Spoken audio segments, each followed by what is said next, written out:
ಇದ್ದೀರಾ, ತುಂಬ ಧನ್ಯವಾದಗಳು ಇನ್ನೊಂದ್ಸಲ. ಅದರಲ್ಲಿ ನಾವು ಅಂದ್ಕೊಂಡು ಶುರು ಮಾಡಿದ್ದು ಬೇರೆ ಥರ ಆ್ಯಂಡ್ ಇಲ್ಲಿ ತನಕ ಬಂದು ತಲುಪಿದೆ ಅಂತ ಹೇಳಿದ್ರೆ ಮೇಜರ್ ಆಗಿ ಗೌಡ್ರಿಗೂ ವೆಂಕಟಗೌಡ್ರಿಗೂ ಇಬ್ಬರಿಗೂ ತುಂಬ ಧನ್ಯವಾದಗಳನ್ನ ಹೇಳಬೇಕು. ಹಾಗೆ ಒಂದು ಚಿಕ್ಕ ಇಂಟ್ರೊಡಕ್ಷನ್ ನನ್ನ ಬಗ್ಗೆ ಶುರು ಮಾಡ್ತೀನಿ. ಆ್ಯಂಡ್ ತುಂಬ ಬೋರ್ ಹೊಡಿಸ್ದೆ, ಎಷ್ಟು ಕಾಂಪ್ಯಾಕ್ಟಾಗಿ ಎಷ್ಟು ಸಿಂಪಲ್ ಆಗಿ ಇನ್ಫಾರ್ಮೇಷನ್ ಕೊಡೋಕ್ಕಾಗುತ್ತೆ ಅದನ್ನು ಟ್ರೈ ಮಾಡ್ತೀನಿ. ನಾನು ಗೌತಮ್ ಆರ್ ಅಂತ, ಮೂಲತಃ ಮೈಸೂರವನು. ನನ್ನ ಮೊದಲನೇ ಸಿನಿಮಾ ಆ್ಯಕ್ಟರ್ ಆಗಿ ಪ್ರೇಮಾಗಿ ಮಜಾನೆದು ಅಂತ ಒಂದು ಸಿನಿಮಾ ಮಾಡಿದ್ದೆ. ನಾನು ಪಲ್ಲವಿ ಗೌಡ ಆ್ಯಂಡ್ ಮುಂತಾದರು ಆ್ಯಕ್ಟ್ ಮಾಡಿದ್ವಿ. ಚೇತನ್ ಅವರು ಡೈರೆಕ್ಟ್ ಮಾಡಿದರು. ಅದಾದ ನಂತರ ಸಿಂಧೂರ ಅಂತ ಒಂದು ಸೀರಿಯಲ್ನ ಅಲ್ಲಿ ಆ್ಯಕ್ಟ್ ಮಾಡಿ 2 years. ಅದಾದಮೇಲೆ 2024 ಏಪ್ರಿಲಲ್ಲಿ 4ನೇ ಆಯಾಮ ಅಂತ ಒಂದು ಹಾರರ್ ಥ್ರಿಲ್ಲರ್ ಸಿನಿಮಾ ರಿಲೀಸ್ ಆಯಿತು. ಅದರದ್ದು ಆ್ಯಕ್ಟರ್ ಡೈರೆಕ್ಟರ್ ಆಗಿ ಕೆಲಸ ಮಾಡಿದ್ದೀನಿ. ಅದಾದಮೇಲೆ ಒಂದು ಪುಟ್ಟ ವಿಚಾರ, ಆ್ಯಕ್ಚುಲಿ ಏನು ಅಂತ ಹೇಳಿದ್ರೆ, ಸಿನಿಮಾ ಮಾಡಬೇಕಾದ್ರೆ ಇವಾಗ ಯಾವ ಥರ ಆಗೋಗಿದೆ ಅಂದರೆ ಒಂಥರ ಗಡ್ಬಡ್ ಥರ ಆಗಿದೆ. ಒಂದು ಸಿನಿಮಾ ಅಂದರೆ ಒಂದು ಬಜೆಟ್ ಇರುತ್ತೆ ಆಲ್ರೆಡಿ. ಆ ಬಜೆಟಿಗೆ ತಕ್ಕಂತೆ ಆ್ಯಕ್ಟರ್ನ ಹಾಕೊಳ್ಳೋಣ, ಅವ್ರಿಗೆ ಟಿ ವಿ ರೇಟ್ಸ್ ಎಷ್ಟಿದೆ, ಅವ್ರಿಗೆ ಸಿನಿಮಾ ಬಿಸ್ನೆಸ್ ಎಷ್ಟಿದೆ ಅದನ್ನು ನೋಡಿಕೊಂಡು ಅದಾದಮೇಲೆ ಕಾಮಿಡಿಯನ್ಸ್ ತರೋಣ, ಅದಕ್ಕೆ ತಕ್ಕಂತೆ ಮ್ಯೂಸಿಕ್ ಡೈರೆಕ್ಟರ್ಸ್ನ ತರೋಣ, ಸಿಂಗರ್ಸ್ ತರೋಣ. ಈ ಥರ ಅದು ಏನಾಗ್ಬಿಟ್ಟಿದೆ ಅಂತ ಹೇಳಿದ್ರೆ ಒಂಥರ ಮನೆ ಕಟ್ಟದಂಗೆ ಆಗ್ಬಿಟ್ಟಿದೆ. ಬಟ್ ನನಗೆ ಸ್ಲೋ ಆಗಿ ಆಮೇಲಿಂದ ವಾಪಸ್ ಬ್ಯಾಕ್ ಟು ಬೇಸಿಕ್ಸ್ ಅನ್ನೋ ಥರ ಏನು ಅನ್ಸಕ್ಕೆ ಶುರು ಆಯಿತು ಅಂತ ಹೇಳಿದ್ರೆ, ಸಿನಿಮಾ ಯಾಕೆ ಮಾಡ್ತೀವಿ ಅಂತ ಹೇಳಿದ್ರೆ ಒಂದು ಕಥೆನ ಹೇಳೋದಕ್ಕೆ. ಆ ಕಥೆ ಹೇಳಬೇಕು ಅಂತ ನಮಗೆ ಮನಸ್ಸೊಳಗಡೆ ತುಡಿತಾ ಇದ್ರೆ this is worthy to be told. ಇದನ್ನು ಹೇಳೋದಕ್ಕೆ ಆ ಕಥೆಗೆ ಅಷ್ಟು ಶಕ್ತಿ ಇದೆ ಅಂತ ಅನ್ನಿಸ್ಬೇಕು. ಆ ಕಥೆನ ನೋಡಿದ್ಮೇಲೆ ನಿಮ್ಗೂ ಯಾರೇ ಆಡಿಯನ್ಸ್ ಅದನ್ನು ನೋಡ್ತಿದ್ರು, ಅದನ್ನು ತಗೊಳ್ತಾ ಇದ್ರು, ಅದರಿಂದ ಅವ್ರಿಗೇನೋ ಒಂದು ಲೈಫ್ ಚೇಂಜಿಂಗ್ ಥಿಂಗ್, ಪ್ರಾಬ್ಲಿ 0.001% ಏನೋ ಒಂದು ಚಿಕ್ಕ ವಿಷಯ ಚೇಂಜ್ ಆದ್ರೂ ಅದು ಸಿನಿಮಾ ಮೇಕರ್ಸ್ಗೆ ಇರುವಂತಹ ಒಂದು ಜವಾಬ್ದಾರಿ. ಅದನ್ನು ತಲುಪಿಸಿದಾಗ ಆಗುತ್ತೆ. ಅದೇ ರೀತಿ ನಾವು ಚಿಕ್ಕವರಿರ್ಬೇಕಾದ್ರೆ ಸುಮಾರು ಸಲ ಅಂದ್ಕೊಂಡಿರ್ತೀವಿ ದ್ಯಾಟ್ ಇದೇನೋ ಸರಿ ಇಲ್ಲ ಅಂತ ಹೇಳಿದ್ರೆ ನಾವೇ ಸರಿ ಮಾಡಿಬಿಡೋಣ ಅಂತ ಎಷ್ಟೊಂದು ಸಲ ಅನಿಸ್ತಿರುತ್ತೆ. ನಮ್ಗೆ ಗೊತ್ತಿರಲ್ಲ ಅದಾಗಲ್ಲ, ಸರಿ ಮಾಡೋಕ್ಕಾಗಲ್ಲ ನಮ್ಮ ಕೈಲಿ ಅಂತ. ಬಟ್ ಅದು ಗೊತ್ತಿರಲ್ವಲ್ಲ, ಅದೇ ಬ್ಲೆಸ್ಸಿಂಗ್. ಗೊತ್ತಿಲ್ಲದೆ ಹೋಗಿ ಕೈ ಹಾಕ್ಬಿಡ್ತೀವಿ. ಕೈ ಹಾಕಿದ ಮೇಲೆ ಎಷ್ಟೊಂದು ಕೆಲಸಗಳಾಗ್ಬಿಡುತ್ತೆ. ಸೊ ನಾವ್ಯಾವುದೋ ವ್ಯವಸ್ಥೆನ ದೂರೋದಾಗಲಿ ಅಥವಾ ಬೇರೆ ಯಾರೋ ಸರಿ ಮಾಡಲಿ ಅನ್ನೋದಾಗಲಿ, ಇನ್ಫ್ಯಾಕ್ಟ್ ಇಂಡಸ್ಟ್ರಿ ಏನಾದರೂ ತಪ್ಪಿದ್ರೂ ಬೇರೆ ಯಾರೋ ಬಂದು ಸರಿ ಮಾಡಲಿ, ದೊಡ್ಡವ್ರು ಸರಿ ಮಾಡಲಿ ಅನ್ನೋದನ್ನು ಬಿಟ್ಟು, ಹೇಗೆ ಇವಾಗಿರೋ ಸ್ಟಾರ್ಸ್ ಹೇಳ್ತಾರೆ ದಟ್ ನಾವೇ ಮುನ್ನುಗ್ಗಬೇಕು, ನಾವೇ ಸರಿ ಮಾಡಬೇಕು ಅಂತ, ಆ ರೀತಿ ಈ ಸಿನಿಮಾದಲ್ಲಿ ಏನಾದರೂ ಒಂದು ಪ್ರಾಬ್ಲಮ್ ಆದಾಗ, ಅವ್ರಿಗೆ ಮನಸ್ಸಿಗೆ ತಟ್ಟಿದಾಗ ಅದನ್ನು ಅವರೇ ಮುಂದೆ ನಿಂತು ಅದನ್ನು ಜವಾಬ್ದಾರಿಯುತವಾಗಿ ತಗೊಂಡು ಅದನ್ನು ಸರಿ ಮಾಡ್ತಾರೆ ಅನ್ನೋದೇ ಪಂಚರತ್ನಗಳು. ಒಂದು ಚಿಕ್ಕ ಸ್ಪೆಷಾಲಿಟಿ ಏನು ಅಂತ ಹೇಳಿದ್ರೆ, ಇದನ್ನು ಸ್ಟಾರ್ಟಿಂಗ್ ಬರೀಬೇಕಾದ್ರೆ ಪಂಚಭೂತಗಳು ಅಂತ ಬರೆದಿದ್ದೆ ನಾನು. ಅದಕ್ಕೆ ಸಾಂಗಲ್ಲೂ ಪಂಚಭೂತಗಳು ಅಂತ ಬರುತ್ತೆ. ಪಂಚಭೂತಗಳು ಅಂದಾಗೆ 5 ಎಲಿಮೆಂಟ್ಸ್ ಆಫ್ ನೇಚರ್. ಅದರಲ್ಲಿ ಎಲ್ಲರ ಕ್ಯಾರೆಕ್ಟರ್ ಹೆಸರುಗಳು ಹಾಗೆ ಇದೆ, ಅವ್ರ ಕ್ಯಾರೆಕ್ಟರಿಸ್ಟಿಕ್ಸು ಹಾಗೆ ಇದೆ. ಭುವನ್ ಪ್ರಥಮ್ ಆ್ಯಕ್ಟ್ ಮಾಡಿರೋ ಅಂಥ ರೋಲ್ ಹೆಸರು ಭುವನ್ ಅಂತ, ತುಂಬ ತಾಳ್ಮೆ ಇರುವಂಥ ಕ್ಯಾರೆಕ್ಟರ್. ನೆಕ್ಸ್ಟ್ ಜೀವಿಕಾ ಅಂತ, ಆದ್ಯ ಆ್ಯಕ್ಟ್ ಮಾಡಿರೋ ಕ್ಯಾರೆಕ್ಟರ್. ಸೊ ಜೀವಿಕಾ ಅಂದರೆ ನೀರು ಥರ, ಯಾವ ಕಡೆ ತಗ್ಗು ಬಗ್ಗಿರುತ್ತೆ ಆ ಕಡೆ ಫಾಲೋ ಆಗುತ್ತೆ ವಿತ್ ಫ್ಲೋ ಅನ್ನೋ ಥರ. ನೆಕ್ಸ್ಟ್ ತಾನ್ವಿ ಆ್ಯಕ್ಟ್ ಮಾಡಿರೋಂಥ ರೋಲ್ ಜ್ಯೋತಿ ಅಂತ. ಸೊ ಅದು ಯಾವಾಗಲೂ ಫೈರ್ ಥರ ತುಂಬ energetic character. Next Vihaan act ಮಾಡಿರೋಂಥ ಕ್ಯಾರೆಕ್ಟರ್ ಅನಿಲ್ ಅಂತ. ಸೊ ಗಾಳಿ, ಅದನ್ನು ತುಂಬ ಯಾವ ಕಡೆ ಹೋಗುತ್ತೆ ಆ ಕಡೆ, ಆ ಥರದ್ದೊಂದು ಕ್ಯಾರೆಕ್ಟರ್. ನೆಕ್ಸ್ಟ್ ಯಶಸ್ ಆ್ಯಕ್ಟ್ ಮಾಡಿರೋಂಥ ಕ್ಯಾರೆಕ್ಟರ್ ಆಕಾಶ್ ಅಂತ. ಸೊ ಅವ್ರವ್ರ ಕ್ಯಾರೆಕ್ಟರ್ ತಕ್ಕಂತೆ ಡಿಸೈನ್ ಮಾಡಿರೋಂಥ ಸಬ್ಜೆಕ್ಟ್ ಅದು ಪಂಚಭೂತಗಳು ಅಂತ. But again it might give a different feeling. ಭೂತಗಳು ಅಂತ ತುಂಬ ಜನ ಪಂಚಭೂತಗಳು ಅಂತ ಒಟ್ಟಿಗೆ ನೋಡಲ್ಲ. ಸೊ ಅದನ್ನು ಪಂಚರತ್ನಗಳು ಅಂತ ಚೇಂಜ್ ಮಾಡೋಣ ಅಂತ ವೆಂಕಟಗೌಡರು ಒಂದು ಸಜೆಷನ್ ಕೊಟ್ಟು ವಿಥಾಟ್ ಓಕೆ ಸೂಟ್ ಆಗ್ತಾ ಇದೆ, ಹಾಗೆ ಇರಲಿ ಅಂತ ಮಾಡಿದ್ದೀವಿ. ಆ್ಯಂಡ್ ಇದು one of the major characters ಬಿಂದು ಆಚಾರ್ಯ ಅವರು ಮಾಡಿದ್ದಾರೆ. ಅದು ಆಕಾಶ್ ಅವರ ತಾಯಿ ಕ್ಯಾರೆಕ್ಟರ್ ಮಾಡಿದ್ದಾರೆ. ಅವ್ರ ಕ್ಯಾರೆಕ್ಟರ್ ಮೇಲೇ ಸಿನಿಮಾ ಸ್ಟೋರಿ ಹೋಗುತ್ತೆ, ಕತೆ ಹೋಗುತ್ತೆ. ಈಗ ರೀಸೆಂಟಾಗಿ ರಾಘವೇಂದ್ರ ಮಹತ್ ಮೇಲೆ ಕೂಡ ಒಂದು ಒಳ್ಳೆ ಇಂಪಾರ್ಟೆಂಟ್ ರೋಲ್ ಮಾಡ್ತಾ ಇದ್ದಾರೆ ಅವರು. ಹಾಗೆ ಇವಾಗ ಎಂಟರ್ ಆಗಿರುವಂಥ ಆನಂದ್ ನಗರ್ಕರ್ ಅವರು ಇದರಲ್ಲಿ ಒಂದು ಏನಂದ್ರೆ ಎಜುಕೇಷನ್ ಮಿನಿಸ್ಟರ್ ರೋಲ್ನ ಮಾಡಿದ್ದಾರೆ. ತುಂಬ ಥ್ಯಾಂಕ್ಸ್, ಬಂದಿದ್ದಕ್ಕೆ ತುಂಬ ಖುಷಿ ಆಯಿತು. ಆ್ಯಂಡ್ ತುಂಬ ಪ್ರೀತಿಯಿಂದ ಬಂದು ಮಾಡಿಕೊಟ್ರು. ತುಂಬ ಥ್ಯಾಂಕ್ಸ್ ಸರ್. ಹಲೋ. ಡಿಸ್ಟ್ರಿಬ್ಯೂಟರ್ ಆಗಿದ್ರು, ಈಗ ಪ್ರೊಡ್ಯೂಸರ್ ಆಗಿದ್ದೀರಿ. ಸೊ ನಿರ್ಮಾಣ ಮಾಡೋದಕ್ಕೆ ಮುಂದಾಗಿದ್ದ ಕಾರಣ ಏನು? ತುಂಬ ವರ್ಷದಿಂದ ಒಂದು ಸಿನಿಮಾ ಮಾಡಬೇಕು ಅಂತ ಆಸೆ ಇತ್ತು ಸರ್. ಆದರೆ ನಮ್ಮ ವೆಂಕಟಗೌಡರು ಸ್ನೇಹಿತರು, ಇದು ಒಂದು ಸಿನಿಮಾ ನಡೀತಾ ಇದೆ, ಟೇಕ್ ಔಟ್ ಮಾಡ್ತೀರಾ ಅಂತ ಅಂದರು. ಕತೆ ಎಲ್ಲ ಹೇಳಿದ್ರು, ಚೆನ್ನಾಗಿತ್ತು. ಅದಕ್ಕೆ ನಾವು ಎಕ್ಸಿಬಿಟ್ರ್ ಡಿಸ್ಟ್ರಿಬ್ಯೂಟರ್ ಎರಡೂ ಆಗಿರೋದ್ರಿಂದ ಕತೆ ಚೆನ್ನಾಗಿ ಮಕ್ಕಳು ಸಿನಿಮಾ ಚೆನ್ನಾಗಿ ಮಾಡ್ತಾ ಇದ್ದಾರೆ ಅಂತ ಅನಿಸ್ತು. ಅದನ್ನ ಟೇಕ್ ಓವರ್ ತೊಗೊಂಡು ಸಿನಿಮಾ ಮಾಡಿ ಮುಗಿಸ್ತೀನಿ. ಯಾವ ವಿಚಾರ ತುಂಬ ಇಷ್ಟ ಆಯಿತು ನಿಮಗೆ? ಯಾಕಂದರೆ ನೀವು ಸುಮಾರು ಸಿನಿಮಾ ಥಿಯೇಟರ್ ನೋಡಿರ್ತೀರಿ. ಇಲ್ಲ, ಮಕ್ಕಳು ತುಂಬ ಚೆನ್ನಾಗಿ ಮಾಡಿದ್ದಾರೆ. ಇದರಲ್ಲಿ ಎಲ್ಲರೂ ಒಬ್ಬೊಬ್ಬರು ಒಂದೊಂದು ಅವ್ರದ್ದು ಪ್ರತಿಭೆನ ತೋರಿಸಿದ್ದಾರೆ. ಅದರಲ್ಲಿ ಈ ವಯಸ್ಸಿನಲ್ಲಿ ಚಿಕ್ಕ ಮಕ್ಕಳು ನಾವು ಆವಾಗ ಈ ಆ್ಯಕ್ಟಿಂಗ್ ಎಲ್ಲ ನಮಗೆಲ್ಲ ಏನು ಗೊತ್ತಿರಲಿಲ್ಲ. ಇವಾಗ ಈ ಮಕ್ಕಳು ಇಷ್ಟೊಂದು ಸ್ಫೂರ್ತಿಯಾಗಿ ಮಾಡೋದ್ರಿಂದ ಅವ್ರಿಗೆಲ್ಲ ಪ್ರೋತ್ಸಾಹ ಮಾಡಬೇಕು ಅನ್ನೋದು ಒಂದು ಅನಿಸ್ತು. ಅದರಿಂದ ಮಕ್ಕಳು ಸಿನಿಮಾ ಆಗಿರೋದ್ರಿಂದ ಒಂದು ಸ್ವಲ್ಪ ಇನ್ನು ಹುಡುಗರೆಲ್ಲ ಚೆನ್ನಾಗಿ ಬೆಳೆಯೋ ಹುಡುಗರು, ಇನ್ನು ಮುಂದಕ್ಕೆ ಇವರೆಲ್ಲ ಒಳ್ಳೆ ನಟರಾಗ್ಬೋದು, ಮುಂದಕ್ಕೆ ಬೆಳೀತಾರೆ. ಇಂಥ ಪ್ರೋತ್ಸಾಹ ಮಾಡೋಣ ಅಂದ್ಬಿಟ್ಟು ಅಂತ ನಮಗೆ ಅನಿಸ್ತು. ಸಿನಿಮಾಗಳು ರೆಗ್ಯುಲರ್ ಆಗಿ ಮಾಡ್ತೀರಾ ಅಥವಾ ಏನೋ ಅಪರೂಪಕ್ಕೊಂದು ಅಂತ? ಇಲ್ಲ, ಒಳ್ಳೆ ಸಿನಿಮಾ ಬಂದರೆ ಮಾಡೋಣ. ನಮ್ಮ ಬಡ್ಜೆಟ್ಗೆ ಇವತ್ತಿನ ನೋಡ್ತಾ ಇರ್ಬೋದು ನೀವು ಸಿನಿಮಾಗಳು ಇಂಡಸ್ಟ್ರಿ ಹೆಂಗಿದೆ ಅಂತ. ಎಕ್ಸಿಬಿಷನ್ ಲೈನಲ್ಲೂ ನಿಮಗೆ ಗೊತ್ತಿದೆ ಎಷ್ಟು ಸಿನಿಮಾ ರಿಲೀಸ್ ಆಗ್ತಾ ಇದೆ ಅಂತ. ಆದರೂ ಸಿನಿಮಾಗಳು ನಿಲ್ತಾ ಇರೋ ಕೆಲವೇ ಬೆರಳಿಕೆಯಷ್ಟು. ಸಿನಿಮಾ ಚೆನ್ನಾಗಿದ್ರೂ ಓಡ್ತಾ ಇಲ್ಲ ಕೆಲವು ಸರ್. ಅದೇ ಥಿಯೇಟ್ರಿಗೆ ಜನ ಬರ್ತಾ ಇಲ್ಲ. ಅದೇ ಒಳ್ಳೆ ಸಿನಿಮಾ ಇದ್ದರೆ ಥಿಯೇಟ್ರಿಗೆ ಬಂದೇ ಬರ್ತಾರೆ ಜನ. ಸೊ ಮೊದಲನೇ ಕ್ಯಾರೆಕ್ಟರ್ ನಾನು ಹೇಳಿದ್ನಲ್ಲ, ಆಕಾಶ್ ಅನ್ನೋವಂಥ ಕ್ಯಾರೆಕ್ಟರ್ನ ಯಶಸ್ ಅಂತ ಮಾಡಿದ್ದಾನೆ. Basically very good dancer. So reality ಶೋಸಲ್ಲೆಲ್ಲ ಡ್ಯಾನ್ಸ್ ಮಾಡಿ ಆಲ್ರೆಡಿ ತುಂಬ ಹೆಸರನ್ನ ಪಡೆದಿದ್ದಾರೆ. ಆ್ಯಂಡ್ ಇಲ್ಲಿ ಡ್ಯಾನ್ಸ್ ಮಾಡೋಕ್ಕಾಗಲ್ಲ, ಬಟ್ ಸ್ಟಿಲ್ ಒಂದು ಐ ಥಿಂಕ್ ಒಂದು ಸಾಂಗಲ್ಲಿ ಮಾಡಿರೋಂಥ ಸ್ಟೆಪ್ಸ್ ನೋಡಿದ್ರೆ ನಿಮ್ಗೆ ಅರ್ಥ ಆಗಿರುತ್ತೆ.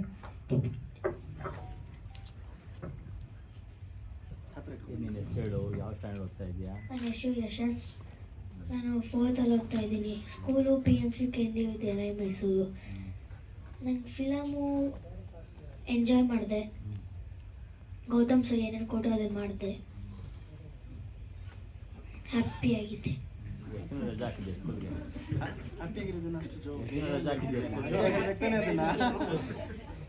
ಎಷ್ಟು ದಿನ ರಜಾ ಹಾಕಿದ್ದೆ ಸ್ಕೂಲ್ಗೆ? ಗೊತ್ತಿಲ್ಲ. ಚೆನ್ನಾಗಿ ಇಟ್ಕೊಂಡಿದ್ಯಾ? ರಜಾ ಹಾಕಿದ್ಕೆ ಹ್ಯಾಪಿ ಆಗಿದೆಯಾ? ಹಾಂ. ಹಾಯ್, ನನ್ನ ಹೆಸರು ವಿಯಾ. ನಾನು 5th ಸ್ಟ್ಯಾಂಡರ್ಡ್ ಓದ್ತಿದ್ದೀನಿ. ಇಲ್ಲೇ ಹಿಂದೆಗಡೆ KV ಮಲ್ಲೇಶ್ವರಂ ಇದೆಯಲ್ಲ, ಅಲ್ಲೇ ಓದ್ತಿರೋದು. ನೋಡಿ, ಆ್ಯಕ್ಚುಲಿ ಇವ್ರಿಗೆ ಏನು ಕ್ವಶನ್ಸ್ ಬೇಕಾದರೂ ಕೇಳ್ಬೋದು. ಯಾಕೆ ಅಂತ ಹೇಳಿದ್ರೆ ಫಿಲ್ಮಲ್ಲಿ ಇರೋ ಥರನೇ ಅನಿಲ್ ಕ್ಯಾರೆಕ್ಟರ್ ತುಂಬ ತರಲೆ ಆ್ಯಂಡ್ ಟಾಕಿಟಿವ್. ಎಷ್ಟು ಬೇಕಾದರೂ ಏನು ಬೇಕಾದರೂ ಮಾತಾಡ್ಬೋದು. ಈ ಮೂವಿಲಿ ಆ್ಯಕ್ಟಿಂಗ್ ಮಾಡ್ಬೇಕಾರೆಲ್ಲ ಬೇರೆ ಮೂವಿಗಳಿಗೆ ಹೋದಾಗ ಅಂದರೆ ಚೂರು ಸೀರಿಯಸ್ಸು ಆ ಥರ ಎಲ್ಲ ಇತ್ತು. ಈ ಮೂವಿ ಶೂಟಲ್ಲೆಲ್ಲ ಜೋಕ್ಸು, ಪ್ಲಸ್ ನಾವೆಲ್ಲ ಫ್ಯಾಮಿಲಿ ಥರ ಇದ್ವಿ. ಎಲ್ಲರೂ ಜೋಕ್ಸ್ ಮಾಡಿಕೊಂಡು, ಪ್ಲಸ್ ಗೌತಮ್ ಸರ್ಗೂ ಥ್ಯಾಂಕ್ಸ್ ಹೇಳ್ತೀನಿ ಈ ಮೂವಿಗೆ ನಂಗೆ ಒಂದು ಪಾರ್ಟ್ ಕೊಟ್ಟಿದ್ದಕ್ಕೆ. ಪ್ಲಸ್ ನಂದು ರಿಲೀಸ್ ಆಗ್ತಿರೋದು ಮೇನ್ ಕ್ಯಾರೆಕ್ಟರ್ದು ಇದು ಫಸ್ಟ್ ಮೂವಿ. 6th ಹೇಗಿರುತ್ತೆ ಜನರಲ್ ಬೇಸು ಸ್ವಲ್ಪ ಇನ್ನೂ ಕ್ಯೂರಿಯಾಸಿಟಿ ಇದೆ, ನೋಡೋಣ ಏನಾಗುತ್ತೆ ಅಂತ. ಸಿನಿಮಾ ಮಾಡಿದ್ಯಾ? ಮಾಡಿದ್ಯಾ? ಇದಕ್ಕೆ ಮುಂಚೆ ಮಾಡಿದ್ಯಪ್ಪ? ಹಾಂ ಸರ್. ಎಷ್ಟು ಸಿನಿಮಾ ಮಾಡಿದ್ಯಾ? ಆಯ್ತಾ ಸರ್, ಇದುವರೆಗೂ 6 ಏನೋ ಮಾಡಿದ್ದೀನಿ ಸರ್. ಹೌದಾ? ಓಕೆ. ಶೂಟಿಂಗ್ ಅಷ್ಟು ಚೆನ್ನಾಗಿತ್ತು? ಹಾಂ ಸರ್. ಏನೇನು ತಿಂದೆ? ಸರಿ, ಶಾವಿಗೆ ತಿಂದೆ ಸರಿ.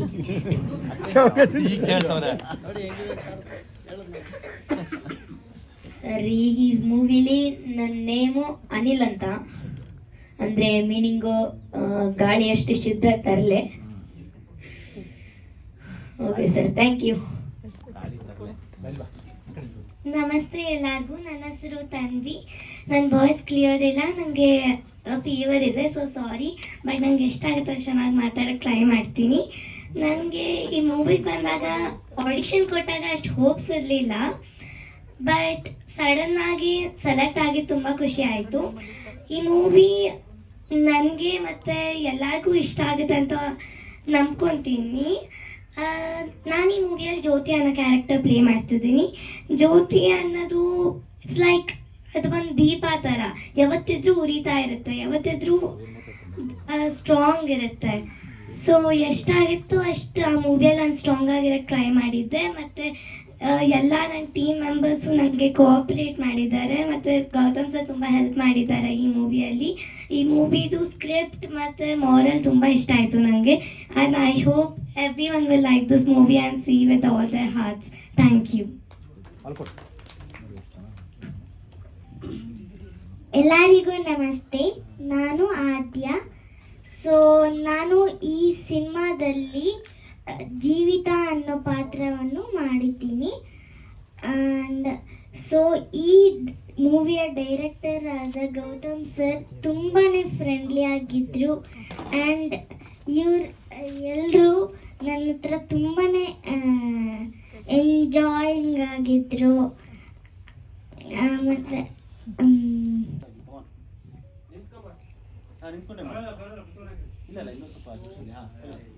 ಏಯ್, ನಿಂದೇನೇ ದೊಡ್ಡಸ್ಕೆ? ನಿನ್ನ ತಲೆ ಮೇಲೆ ಏನು ಕೊಂಬು ಬೆಳೆದಿದ್ಯಾ? ನಿನ್ನ ಗಂಡ ನಿನಗೆ ಹೆಚ್ಚಾದ್ರೆ ನನ್ನ ಗಂಡ ನನಗೆ ಹೆಚ್ಚು. ನಿನ್ನ ಗಂಡ ಪೊಲೀಸ್ ಆದರೆ ನನ್ನ ಗಂಡನೂ ಪೊಲೀಸೇ. ನಿನ್ನ ಗಂಡ ಹಾಕೋದು ಕಾಕಿ ಬಟ್ಟೆ ಆದರೆ ನನ್ನ ಗಂಡ ಹಾಕೋದು ಕಾಕಿ ಬಟ್ಟೆನೇ. ನಿನಗೆ ಬೇಕಾದರೆ 10 ಸಲ ತಿನ್ನು, 20 ಸೀರೆ ಉಟ್ಕೋ. ತಿಂದಿದ್ದು ಜೀರ್ಣ ಆಗದಿದ್ರೆ ಬೀದಿಲಿ ಮೆರವಣಿಗೆ ಹೋಗು. ಅಷ್ಟೇ ಹೊರತು ನಿನ್ನ ಕೋಬ್ ನನ್ನ ಹತ್ರ ಇಟ್ಕೊಬೇಡ. Thank you. ಎಲ್ಲರಿಗೂ ನಮಸ್ಕಾರ. ನನ್ನ ಹೆಸರು ಪ್ರಥಮ್ ಅಂತ. ನಾನು ಈ ಪಂಚರತ್ನಗಳು ಮೂವಿಲಿ ಭುವನ್ ಅನ್ನೋ ಕ್ಯಾರೆಕ್ಟರ್ ಮಾಡಿದ್ದೀನಿ. ಇದರಲ್ಲಿ ನಾನೊಂಥರ ಮಿನಿ ಬ್ರಾಹ್ಮಣ ಇದ್ದಾಗೆ ಎಲ್ಲರಿಗೂ ಭಗವದ್ಗೀತೆಯಿಂದ ಒಂದೊಂದು ಪಾರ್ಟ್ ಎತ್ತು ಉಪದೇಶ ಮಾಡ್ತಾ ಇರ್ತೀನಿ. ಸೊ ಈ ಥರ ರೋಲ್ ನನಗೆ ಗೌತಮ್ ಸರ್ ಕೊಟ್ಟಿರೋದಕ್ಕೆ ತುಂಬ thank you. And producer sir ಹೇಳ್ದಾಗೆ ಎಷ್ಟೊಂದು ಥಿಯೇಟ್ರಲ್ಲಿ ಮೂವಿ ರಿಲೀಸ್ ಆಗ್ತಾ ಇದೆ. ಸೊ ಎಲ್ಲರೂ ನಮ್ಮ ಮೂವಿ ನೋಡಿ ಸಪೋರ್ಟ್ ಮಾಡಿ ಅಂತ ಕೇಳ್ಕೊತೀನಿ. Thank you. That's all. Anand Nagarkar. Actually ನಾನು ಮತ್ತು ಗೌತಮ್ ಪರಿಚಯ ಆಗಿದ್ದು ಸುಮಾರು 2016 ಐ ಥಿಂಕ್ 2016-17 ಸಿಂಧೂರ ಅಂತ ಒಂದು ಧಾರಾವಾಹಿ ಬರ್ತಾ ಇತ್ತು. ಅದರಲ್ಲಿ ನನ್ನ ಮಗನ ಪಾತ್ರ. ಅದರಲ್ಲಿ ನಮ್ಮ ಕೆಮಿಸ್ಟ್ರಿ ಎಷ್ಟು ಚೆನ್ನಾಗಿ ಡೆವಲಪ್ ಆಯಿತು ಅಂತಂದರೆ, ಸೀರಿಯಲ್ನಲ್ಲಿ ನೋಡೋದವರು ಅಷ್ಟೇ ಅಥವಾ ಶೂಟಿಂಗ್ ನೋಡಿದವರು ಅಷ್ಟೇ ನಾವು ನಿಜವಾಗ್ಲೂ ಮಗ ಅಪ್ಪ ಅಂತ ಭಾವಿಸ್ತಾ ಇದ್ರು. ಅಷ್ಟು ಚೆನ್ನಾಗಿ ನಮ್ಮಿಬ್ಬರದು ಹೊಂದಾಣಿಕೆ ಇತ್ತು. And I must admit he is a great artist. And later on ಅವನು ಈ ಪಿಕ್ಚರಿಗೆ ಕೈ ಹಾಕಿ ಮಾಡಿದಾಗ ನಾನು ಅಂದ್ಕೊಂಡೆ ಇದು ಒಳ್ಳೆ ಲೈನೇ ತೊಗೊಂಡಿದ್ದಾರೆ ಇವನು ಗೌತಮ್ ಅಂತ. ಆ್ಯಂಡ್ ನನ್ನ ಎಣಿಕೆ ತಪ್ಪಿಲ್ಲ. You have taken a new field and with ನಿಮ್ಮ ಟ್ಯಾಲೆಂಟು, ನಿಮ್ಮ ಇಮ್ಯಾಜಿನೇಷನ್ಗೆ ಅದು definitely you will be very successful ನನಗೆ ಅನಿಸುತ್ತೆ. ಸೊ ಆವಾಗ ನನ್ನ ಕರೆದುಬಿಟ್ಟು ಒಂದು ಎಜುಕೇಷನ್ ಮಿನಿಸ್ಟರ್ ಈ ಚಿಕ್ಕ ಮಕ್ಕಳು ಈ ಥರ ಎಲ್ಲ ಸಾಧಿಸಿದ್ದಾರೆ, ಅವ್ರಿಗೆಲ್ಲ ನೀವು ಆನರ್ ಮಾಡೋ ಸೀನ್ ಇರುತ್ತೆ ಬನ್ನಿ ಅಂದಾಗ ನಾನು ಖುಷಿಯಾಗಿ ಒಪ್ಕೊಂಡು ಹೋಗಿ ಅರ್ಧ ದಿನ ಶೂಟಿಂಗ್ ಆಯಿತು ಮಹಾಲಕ್ಷ್ಮಿ ಲೇಔಟ್ ಏರಿಯಾದಲ್ಲಿ. And I really enjoyed the company of the children, beautiful children. ನನ್ನ ಹೆಸರು ಬಿಂದು. ಬಾಲ್ಯದಿಂದ ರಂಗಭೂಮಿ ಕಲಾವಿದೆ. ಸೊ ಒಂದಷ್ಟು ಮೂವಿಗಳಲ್ಲಿ ಸಣ್ಣ ಸಣ್ಣ ಪಾತ್ರ ಮಾಡ್ತಾ ಇದ್ದೀನಿ ಇವಾಗ. ಆ್ಯಂಡ್ ಸದ್ಯಕ್ಕೆ ಶ್ರೀ ರಾಘವೇಂದ್ರ ಮಹಾತ್ಮೆ ಸೀರಿಯಲಲ್ಲಿ ರಾಯರ ಅತ್ತಿಗೆ ರೋಲ್ ಮಾಡ್ತಾ ಇದ್ದೀನಿ. ಈ ಮೂವಿ ನನಗೆ ಗೌತಮ್ ಸರ್ ಆಫರ್ ಮಾಡಿದ್ದು. And all of A sudden ಇದ್ದಿತ್ತು. ನಾನು ಮಾಡ್ಬೋದಾ ಮಾಡಬಾರ್ದಾ ಅನ್ನೋ ಕನ್ಫ್ಯೂಷನಲ್ಲಿದ್ದೆ. ಬಟ್ ಇಲ್ಲ, ನೀನು ಮಾಡ್ತೀಯ ಮಾಡು ಅಂತ ಮಾಡಿಸಿದ್ರು. ಅಷ್ಟೊಂದು ಎಕ್ಸ್ಪೆಕ್ಟೇಷನ್ಸ್ ಏನಿರಲಿಲ್ಲ. ವೆರಿ ರಾ ಸಬ್ಜೆಕ್ಟ್ ಇದು. ನೀವು ನೋಡಿದ್ರೆ, ಸಿನಿಮಾ ನೋಡಿದ್ರೆ ಗೊತ್ತಾಗುತ್ತೆ.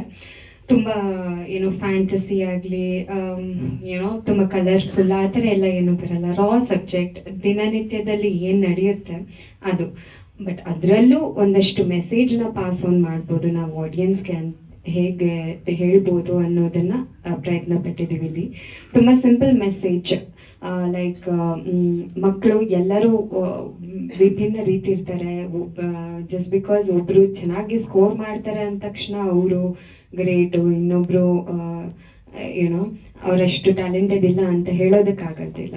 ಸೊ ಆ ಥರ ಒಂದು ಮೆಸೇಜ್ ಆಗಲಿ, ಇಲ್ಲ ನಮ್ಮ ಆ್ಯಸ್ ಅ ಸಿಟಿಸನ್ ನಾವು ಯಾವ ಥರ ನಡ್ಕೊಳ್ಬೇಕಾಗಿದೆ ಒಂದು ಜಾಗದಲ್ಲಿ, ಆ ಥರ ಸಣ್ಣ ಸಣ್ಣ ಮೆಸೇಜನ್ನು ಪಾಸ್ ಆನ್ ಮಾಡುವಂಥ ಪ್ರಯತ್ನ ಈ ಸಿನಿಮಾದಿಂದ ಮಾಡಿದ್ದೀವಿ. ಗೌತಮು ನನಗೆ ಪ್ರೇಮಗಿಮ ಜಾನದು ಆದಮೇಲೆ ಸ್ವಲ್ಪ ಪರಿಚಯ ಆಗಿದ್ರು. ಕಾರಣಾಂತರಗಳಿಂದ ಅವ್ರದ್ದು 4ನೇ ನಾನು ರಿಲೀಸ್ ಮಾಡೋಕ್ಕಾಗಿಲ್ಲ, ಬಿಕಾಸ್ ಅವರು ಬೇರೆ ಏನೋ ಕಮಿಟ್ಮೆಂಟ್ಸಲ್ಲಿದ್ದರು. ಬಟ್ ಆ ಒಂದೂವರೆ ವರ್ಷದ ನಮ್ಮದು ಜರ್ನಿ, ನಾನು ಅವ್ರದ್ದು ಸಿನಿಮಾ ರಿಲೀಸ್ ಆದಮೇಲೆ ಫೋನ್ ಮಾಡಿದೆ, ಏನು ಮಾಡ್ತಾಯಿದ್ದೀರಾ ಅಂತ. ಈ ಥರ ಇಲ್ಲೊಬ್ಬರು ಒಂದು ಸಿನಿಮಾ ಪ್ಲಾನ್ ಮಾಡ್ತಾ ಇದ್ದೀವಿ ಅಂದರು. ಕಾನ್ಸೆಪ್ಟ್ ಕೇಳಿದೆ ನಂಗೆ ತುಂಬ ಇಷ್ಟ ಆಯಿತು. ಬೇಸಿಕಲಿ ಏನಕ್ಕೆ ಅಂದರೆ ನಾನು ನೀವು ಅಬ್ಸರ್ವ್ ಮಾಡ್ದಂಗೆ ನಾನು ಸ್ವಲ್ಪ ಕಂಟೆಂಟ್ ಓರಿಯೆಂಟೆಡ್ ಸಿನಿಮಾಗಳು ಜಾಸ್ತಿ ಮಾಡ್ತೀವಿ, ಅದಕ್ಕೆ ನಾವು ಜಾಸ್ತಿ ಪ್ರಾಮುಖ್ಯತೆ ಕೊಡ್ತೀವಿ. ಸೊ ಅದ್ರ ಪ್ರಕಾರ ನಾವು yearly 1 or 2 movies content oriented movie ಮಾಡ್ತೀವಿ ವಿತ್ ಕಮರ್ಷಿಯಲ್ಸ್. ಈ ಮೂವಿನೂ ಸ್ವಲ್ಪ ಅದೇ ರೀತಿ ಒಂದು ಬ್ರಿಡ್ಜ್ ಮೂವಿ ಲೆವೆಲ್ಗೆ ಪ್ಲಾನ್ ಮಾಡಿ ಮಾಡಿದ್ವಿ. ಸೊ ಅದೇ ರೀತಿ ನಡೀತಾ ಇದೆ, ಚೆನ್ನಾಗಿ ಬಂದಿದೆ. ಪ್ರತಿಯೊಂದು ಮಕ್ಕಳು ಕೂಡ ತುಂಬ ಚೆನ್ನಾಗಿ ಆ್ಯಕ್ಟ್ ಮಾಡಿದ್ದಾರೆ, ನ್ಯಾಚುರಾಲಿಟಿ ಕಾಣಿಸುತ್ತೆ ನಮಗೆ. ಕಂಟೆಂಟ್ ವೈಸು ಅವಾಗಲೇ ಕೇಳಿದ್ರಿ ನೀವು ಗೌರ್ಮೆಂಟ್ಗೆ ಏನಾದ್ರು ಸಂದೇಶ ಕೊಡೋದಿದೆಯಾ ಅಂತ. ಸರ್, ಗೌರ್ಮೆಂಟ್ಗೆ ಆಲ್ರೆಡಿ ಸಂದೇಶ ಇದ್ರಲ್ಲಿ ಹೋಗುತ್ತೆ. ಬಟ್ ಇನ್ನೊಂದೇನಂದ್ರೆ ನಾವು ಈ ಸಿನಿಮಾ ಮೂಲಕ ಅಂದರೆ ಡೈರೆಕ್ಟರು ಥಾಟ್ಸ್ ಪ್ರಕಾರ ಹೇಳ್ತಾ ಇರೋದೇನಂದ್ರೆ, ನಾವು ಅವ್ರು ಮಾಡ್ತಾರೆ ಇವ್ರು ಮಾಡ್ತಾರೆ ಅಂತ ವೆಯ್ಟ್ ಮಾಡಿ ಸರಿ ಮಾಡ್ಕೊಳ್ಳೋದಕ್ಕಿಂತ ನಮ್ಮ ಕೈಲಿ ಎಷ್ಟಾಗುತ್ತೆ ಅಷ್ಟು ನಾವು ನಮ್ಮ ರೋಡಲ್ಲಿ ಅಟ್ಲೀಸ್ಟ್ ಸಪೋರ್ಟ್ ಮಾಡಿ ಮಾಡ್ಕೋಬಹುದು ಅನ್ನೋದು ನಮ್ಮ ಒಂದು ಇಂಟೆನ್ಷನು. ಅಂದರೆ ಆ ಮಕ್ಕಳು ತಮ್ಮ ರೋಡಲ್ಲಿ ಅವ್ರಿಗೆ ಕೈಲಿ ಏನೂ ಮಾಡೋಕ್ಕಾಗಲ್ಲ ಅನ್ನೋ ಸಿಚುವೇಶನ್ ಇರೋ ಮಕ್ಕಳೇ ಒಂದು ರೋಡ್ ರೆಡಿ ಮಾಡ್ಕೊಂಡು ಎಲ್ಲ ರೆಡಿ ಮಾಡ್ತಾರೆ. ಸೊ ಆ ಥರದೊಂದು ಕಾನ್ಸೆಪ್ಟ್ ತೋರಿಸಿದ್ವಿ. ಸೊ ನಾವು ಅಂದರೆ ಬೇರೆ ಮೇಲೆ ಡಿಪೆಂಡೆನ್ಸಿನೂ ನಾವು ಕಡಿಮೆ ಮಾಡಬೇಕು, ಅವ್ರು ಮಾಡ್ತಾರೆ ಅವ್ರು ಮಾಡೇ ಮಾಡ್ತಾರೆ ಅಂತ ವೆಯ್ಟ್ ಮಾಡೋದಕ್ಕಿಂತ ಮಾಡ್ಬೇಕು ಅನ್ನೋದು ಒಂದು ಕಾನ್ಸೆಪ್ಟ್ ಕೊಟ್ಟಿದ್ದೀವಿ. ಸೊ ದಯವಿಟ್ಟು ನೋಡಿ. ಮತ್ತೆ ಪ್ರತಿಯೊಂದು ಆಯಾ ಕ್ಯಾರೆಕ್ಟರ್ ಡಿವಿಷನ್ ಮೇಲೆ ಬೇರೆ ಬೇರೆನೇ ರೋಲ್ ಇದೆ. ದಯವಿಟ್ಟು ನೋಡಿ. ಮಕ್ಕಳು ಸಿನಿಮಾ 6ನೇ ತಾರೀಕು ಮಾರ್ಚ್ ರಿಲೀಸ್ ಆಗ್ತದೆ, ದಯವಿಟ್ಟು ಸಪೋರ್ಟ್ ಮಾಡಿ. 50 ರಿಂದ 70 ಸೆಂಟ್ರು ಗೌಡ್ರು ಬಂದರೆ ರಿಲೀಸ್ ಮಾಡ್ತಾ ಇದ್ದೀವಿ, ನಾನು ಸಪೋರ್ಟ್ ಮಾಡ್ತಾ ಇದ್ದೀನಿ.